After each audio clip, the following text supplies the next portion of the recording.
Nevertheless, she remained on the list of suspects due to the clear motive: greed. At this point, detectives were also considering another popular theory for the murder: jealousy. Perhaps one of Olga's or Joseph's exes was opposed to their romantic relationship and wanted to kill the rival, or someone sought revenge for a broken heart. The investigators checked the ex-partners of the spouses, but none of them raised suspicions. Olga, besides Joe, had no relationships with anyone in the U.S. It was unlikely that some resentful ex had flown across the ocean for revenge or jealousy. Joe, in turn, had good relationships with his ex-girlfriends, and none of them wished him harm. They were already married and had no interest in the happy family man, so this theory was ruled out. The puzzle wasn't as simple as it seemed, and the investigators were struggling to figure out who was responsible for the tragedy. The detectives began to consider other possible scenarios, looking for enemies of the loving couple. However, both were pleasant and friendly people who didn't get involved in potentially dangerous situations. What troubled the investigators was the ring, which had become the apple of discord between the brother and sister. They suspected this could have been a significant motive for the crime. After this, the detectives reached out to Joseph's sister's husband, named Gareth. They believed that, at Kelly's request, Gareth might have committed the double murder because of the ring.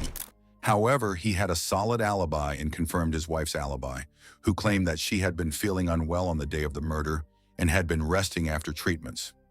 It was at this moment that the man suggested that criminal activities could have been involved in the deaths of the loving couple. Gareth doubted that Joe had earned his wealth honestly and suspected that the deceased was involved in shady dealings. However, witnesses came forward to confirm this theory. They stated that Joe had indeed been selling steroids illegally, making huge profits from it. Moreover, some acquaintances suspected Joe's business partner, Chris Rivers, of being involved in the crime. One of his close associates claimed that Chris had often spoken negatively about Joe. Once, Chris had even accused Joe of embezzlement. This was partly because Joe had been selling steroids through their shared store, and Chris had debts. However, Joe was reluctant to share his side income with him and kept all the money for himself. The detectives then arrived at Chris's doorstep. By that time, the two men had worked together for over 10 years. They had literally started their business together, building it from scratch. They were very close, having gone through many difficulties over the years. But instead of finding a grief-stricken friend, the police found a rather content Chris, who showed no signs of distress over the tragedy, which seemed strange. Chris said he was supposed to meet the newlyweds at a bar that night, but couldn't make it on time due to business matters. He also mentioned that there were many rumors about Olga, including ones suggesting a connection to the Russian mafia, which might explain the family's rather large income. Chris hinted and implied that Joe might not have been entirely honest. He provided the police with several possible directions to investigate the murderers. Despite suspicions about Chris's dishonesty, all of this needed to be thoroughly checked. As a result, investigators found a connection between Joseph and the criminal world, which was confirmed by several people who knew him. A couple of years before his marriage, Joe had been sent to prison for illegal possession of a weapon. The incident had occurred at a bar after a fight broke out, during which Joe took a shotgun from his pickup truck and threatened the people involved in the altercation. He didn't make it to the bar with the weapon, as the police arrived in time and arrested the suspect. He was convicted, and in prison, Joe made some new acquaintances. He became close with certain individuals who told him about the illegal steroid trade. Joe didn't forget his friends after his release, so he became involved in the illegal business of selling medical drugs for sports.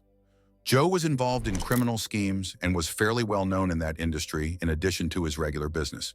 However, it was still unclear if this could have been a motive for the murder. Could Joe have crossed someone's path in this shady business? And could the Russian mafia really be involved in this case, dividing the business in America?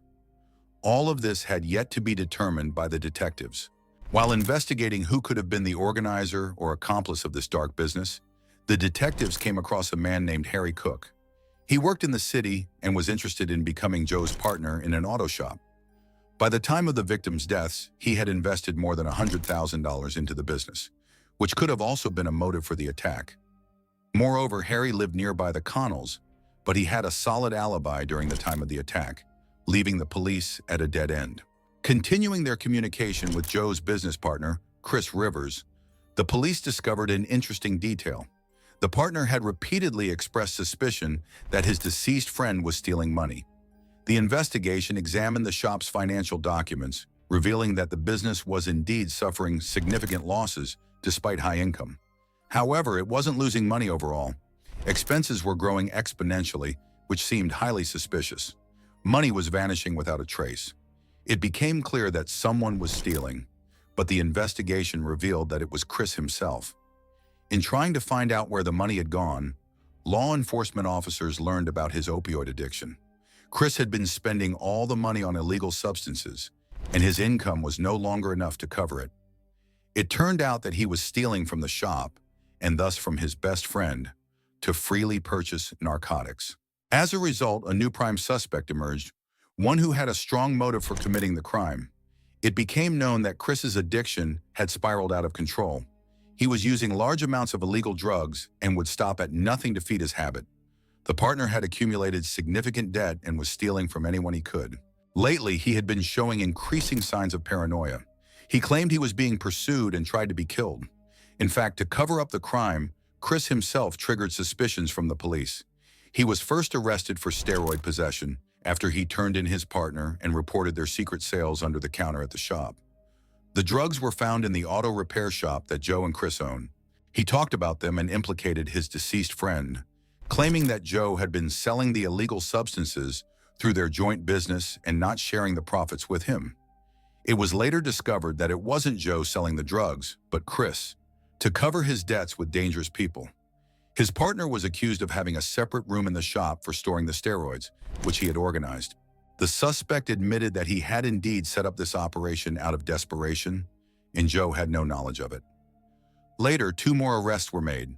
At this point, the detectives began to question Chris's alibi. He readily provided surveillance footage from cameras inside and outside his house, showing him there during the time of the crime. They even verified that the timestamps on the footage were accurate, but the police didn't trust him and sensed something was off. Then the detectives checked Chris's mobile phone and found that on the night of the double murder, he made a significantly higher number of calls than usual. Most of the calls were made around the time the attack on the couple occurred. Although the call log was deleted from his phone, law enforcement officers easily recovered the call history. Shortly before his business partner was shot, Chris Rivers had been in contact with a man named Josh Bay. As it turned out, Bay was a buyer of illegal steroids that Chris was distributing. Moreover, he had run off with Chris's illegal substances. However, during the investigation, it was proven that Josh Bay did not pull the trigger, but he could still have been involved in the murder. On that fateful night, they made several calls to friends named Dominic and Aaron. It is likely that these two were the ones who carried out the execution of the married couple. In any case, it appeared that Joe's business partner was involved in the murder. He had a significant debt and a strong motive based on animosity. He could have hired his drug dealer, Josh Bay, to eliminate the newlyweds. However, instead of doing the shooting himself, Bay hired 2 of his acquaintances. The situation was becoming increasingly complicated. If the crime had gone smoothly, the business partner could have received a $1 million life insurance payout for Joe. Both partners had such a policy when they started their business together early on. In the event of a partner's death, Chris could have collected a large sum of money that would have solved all his problems and paid off his debts. However, he couldn't claim the payout because his partner had married. Now, after the murder, Olga would receive the full insurance payout, and he would be left with nothing. Therefore, Chris Rivers had to eliminate both spouses, his successful friend, and his beautiful wife, to gain sole access to the money. This theory was indirectly supported by specific conversations between the mastermind and the accomplices on the night of the double murder. Joe's partner kept texting his drug dealer, Bay, trying to find out where he was and when he would return home. He seemed genuinely concerned about the success of the planned attack.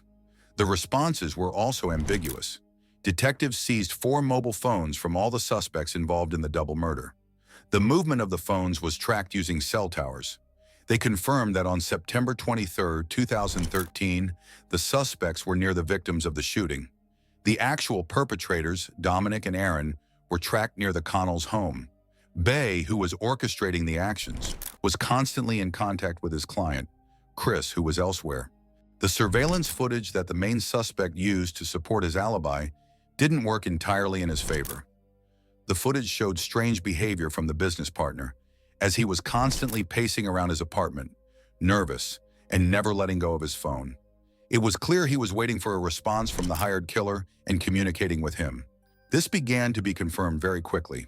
Josh Bay himself was particularly helpful in the investigation when he surrendered to the police during questioning and agreed to a plea deal for a lighter sentence.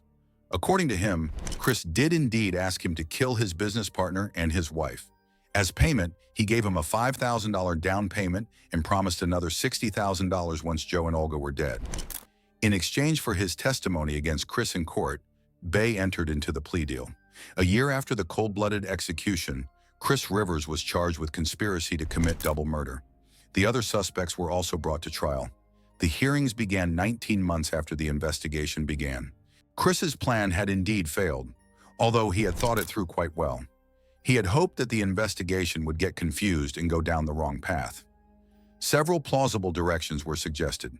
The victim's involvement in criminal steroid distribution schemes related to his past, the robbery that occurred shortly before the tragedy, and even a feud with his sister. All of these could have misled the police, and they might have arrested someone else. Fortunately, law enforcement officers did not fall for the tricks and found the true killers.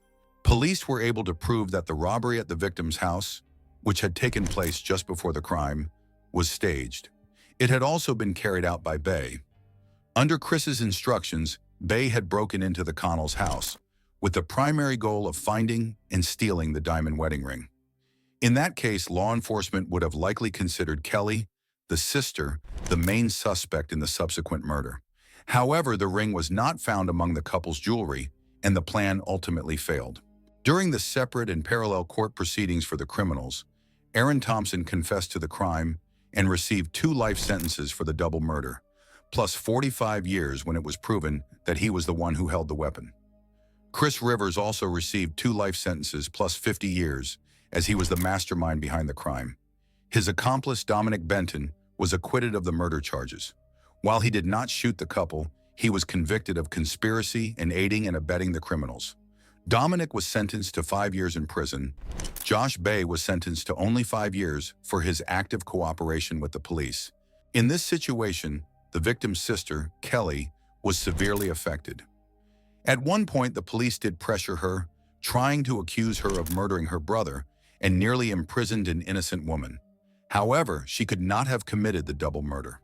Of course, she was upset by the actions of her mother and brother regarding the wedding ring, but it was nothing more than a reason for hurt feelings and verbal arguments.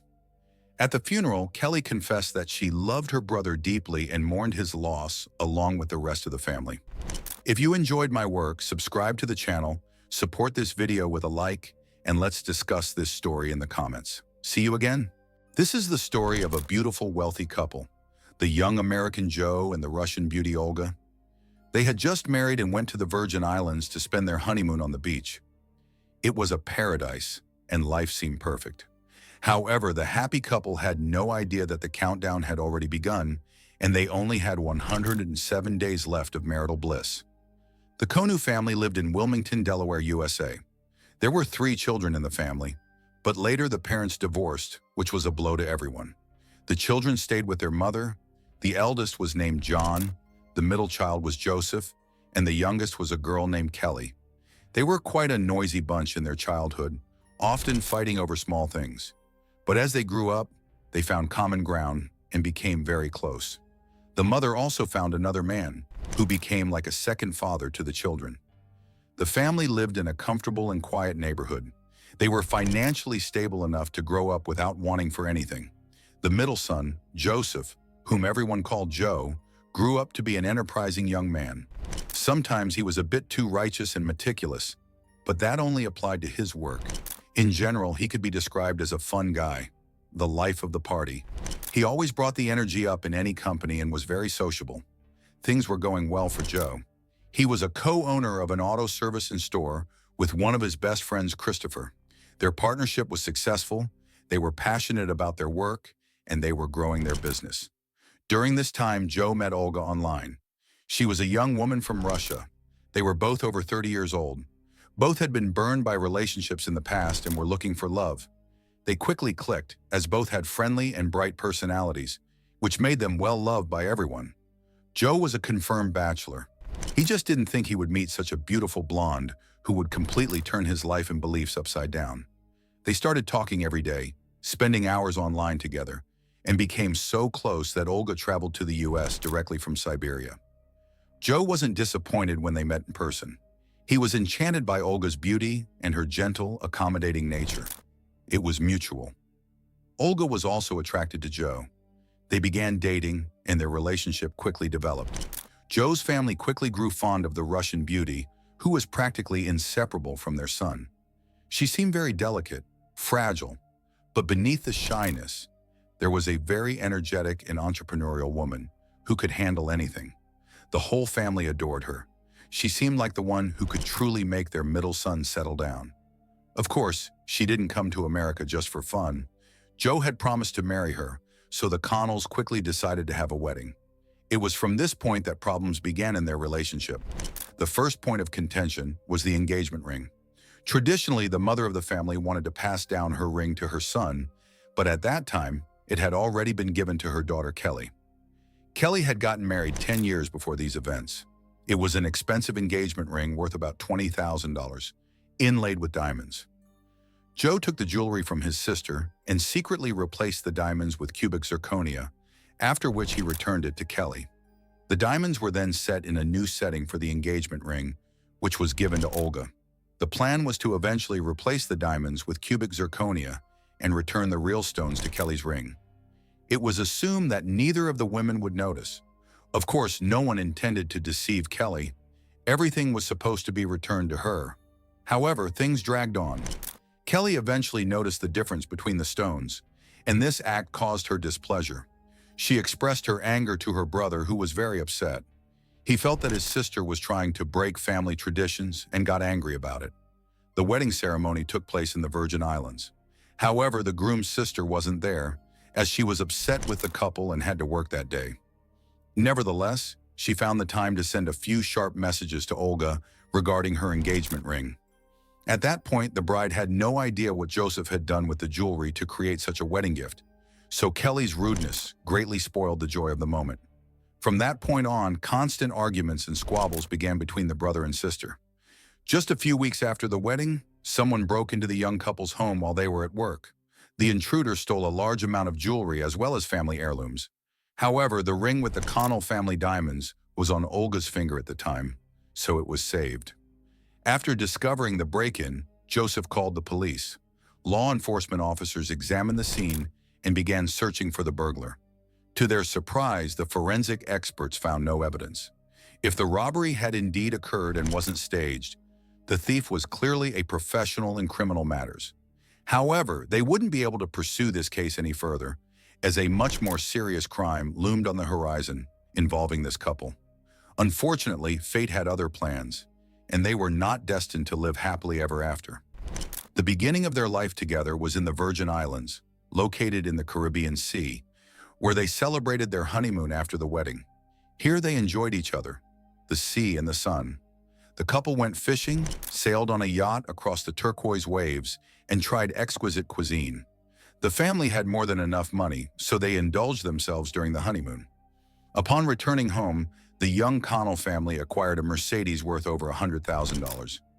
It was a brand new convertible that the head of the newlywed family could afford thanks to his co-ownership of a rapidly growing car-related business. The business brought in about $1 million per year.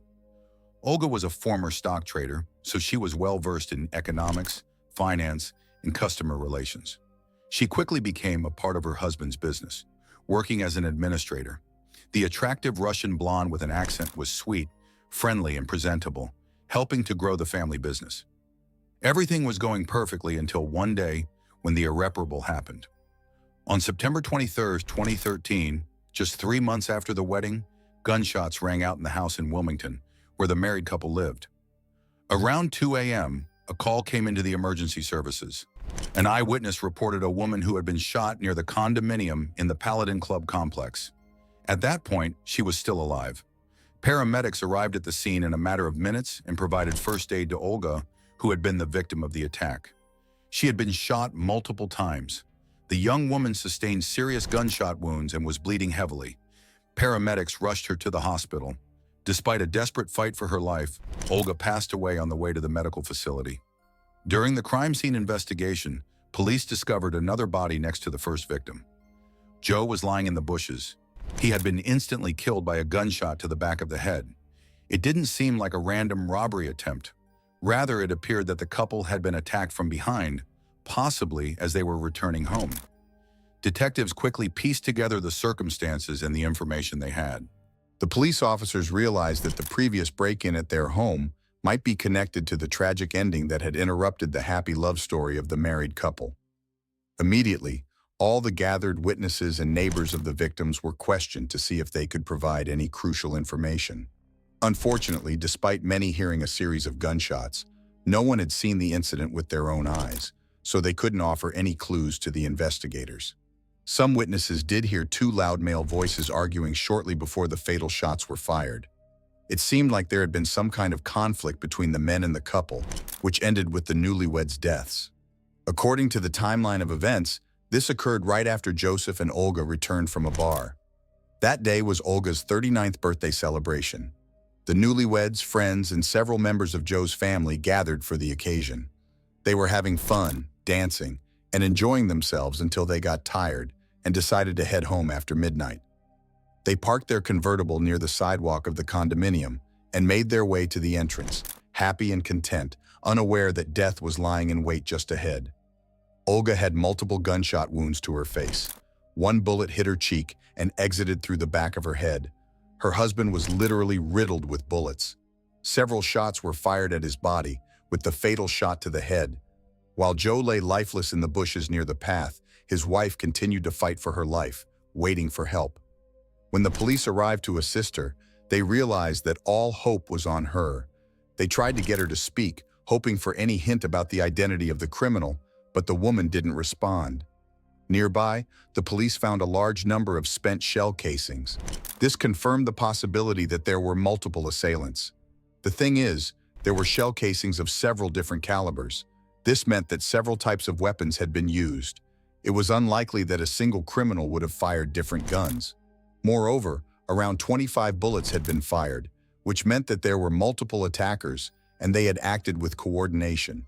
To confirm that this was not a robbery, the police were able to do so almost immediately, as nothing had been taken from the victims. They had a wallet with a large amount of cash, a handbag with a phone and valuables next to the woman, and an expensive wedding ring worth tens of thousands of dollars on her finger. After analyzing the situation, the police concluded that it was an ambush, a planned crime targeting the married couple. The newlyweds were intentionally ambushed near their home and shot multiple times, leaving no chance for survival. It seemed like they were a sweet, happy couple who had not harmed anyone. But what could the motive for the crime have been? Once the investigation began, detectives turned to the victim's family and interviewed everyone. The police officers spoke with Joe's mother and stepfather. They all claimed that the couple had no enemies or ill-wishers who might have wanted to kill them. At least they had never heard of such a thing. The couple had never mentioned any problems with anyone. However, as we mentioned earlier, it was well known among close family members that Joseph had a conflict with his sister over the ring. So, of course, this information came up during the interviews with the relatives. Some believe that Kelly killed the couple because of the stones. Could the sister really have held such a grudge against Joe that she would go so far as to commit a double murder for revenge? In any case, the ring was not missing, which contradicted this theory. However, it seems strange that the deceased sister, Kelly, was one of the first to arrive at the crime scene, as if she had been nearby, even though she lived in another area. Her face was blank from the tragedy. She actively communicated with the investigators trying to help. She openly shared with the investigators the problems she and her brother had been facing in the past few months. The sister didn't downplay the situation at all. She told everything honestly and even showed the angry text messages they had exchanged, as well as messages with Olga. The messages made it clear that Joe's wife suspected his sister of the robbery, but she denied any involvement and claimed she was innocent of the attack on the couple. It seemed like Kelly wasn't particularly concerned about her alibi, but by that time, it had been confirmed that the attacker was a man, and he had an accomplice. The detectives also learned that Kelly had been battling breast cancer for a long time and had recently gone through a tough treatment. from which she was still recovering. It seemed that physically the woman didn't have the strength to carry out such an act. But despite this, the police still considered Kelly to be somehow involved and kept her on the list of suspects. Although all the facts pointed to the contrary, they couldn't break her during any of the interrogations.